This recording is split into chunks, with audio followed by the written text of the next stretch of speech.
কালকে মিনি ব্লগে তো দেখলেই পাড়াতে পুজো থাকার জন্য আমি আমার বাড়ি এসেছি।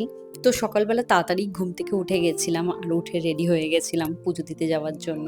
ভেবেছিলাম একটা লাল রঙের শাড়ি পরে ভালো করে সাজবো, কিন্তু এত গরম পড়েছিল আর এত লোক ছিল, তেমন সাজগোজ করতে ইচ্ছাই করছিল না।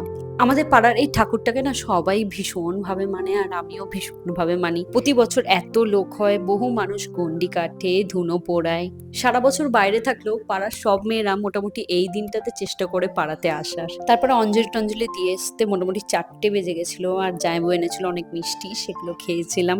দেন সন্ধ্যাবেলা কাছাকাছি গেছিলাম চা খেতে। এই চায়ের দোকানটা তো মোটামুটি তোমরা সবাই চেনো, আমি মাঝে মাঝেই যাই এই বাড়িতে ফিরলে।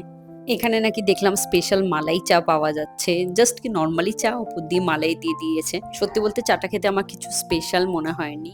ঘোলের সাথে মালাইটা যায়, বাট চায়ের উপর মালাইটা না অত ভালো লাগছিল না। অনেকের হয়তো পছন্দ হতে পারে, বাট আমার একদমই ভালো লাগেনি। দেন ফিরে এসেছিলাম বাড়িতে। তারপরে আর না এত গল্প গুজব করছিলাম, সব ভাই বোনরা এসেছিল, তেমন কিছু ক্লিপ নেওয়া হয়নি। আর ডিনারে খেয়েছিলাম লুচি আর আলুর দম। তো আজকে ভিডিও এইটুকুই।